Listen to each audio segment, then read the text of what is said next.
और शुरुआत कर रहे हैं बड़ी खबर के साथ। लेबनान में आईडीएफ के हमले जारी हैं और जंगल में छिपे आतंकी पर आईडीएफ ने हवाई हमला किया है। आईडीएफ के हमले में मारा गया है हिजबुल्लाह का आतंकी। जंगल में छिपा हुआ है ये हिजबुल्लाह का आतंकी जिसे आईडीएफ ने खदेड़ कर मार गिराया है। उसका वीडियो भी जारी किया गया है।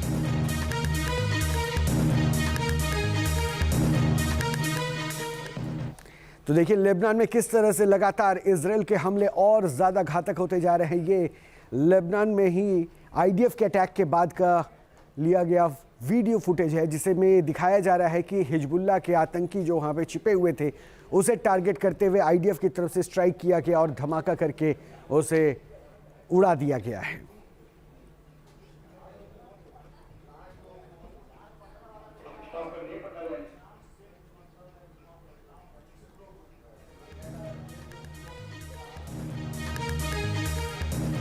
तो लेबनान में आईडीएफ के हमले की ये तस्वीर जारी की गई है जिसमें हिजबुल्लाह के ठिकाने पर हमला करके उसे उड़ा दिया गया है। वहीं हिजबुल्लाह के खिलाफ हमले को लेकर आईडीएफ का ये दावा है। हिजबुल्लाह के 200 से ज़्यादा रॉकेट लॉन्चर तबाह किए गए हैं। आईडीएफ ने यह दावा किया है। तोपखाना यूनिट के 250 आतंकी मारे गए हैं।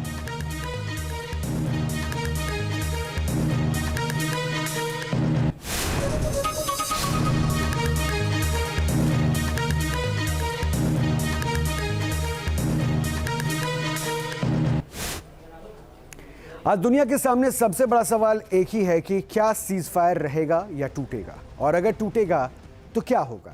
क्या अमेरिका फिर हमला करेगा?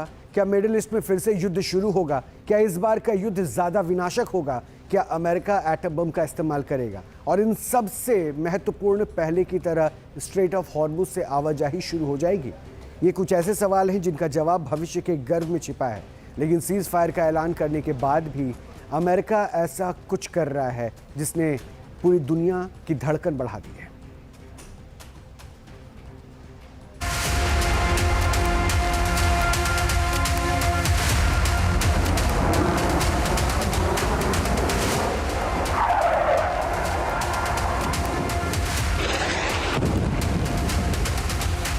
सीज फायर के बाद भी आक्रामक है अमेरिका।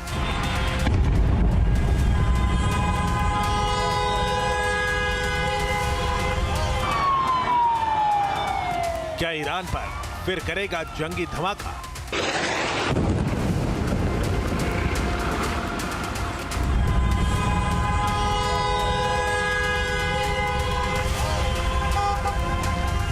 युद्ध विराम के बीच अमेरिका की तैयारी।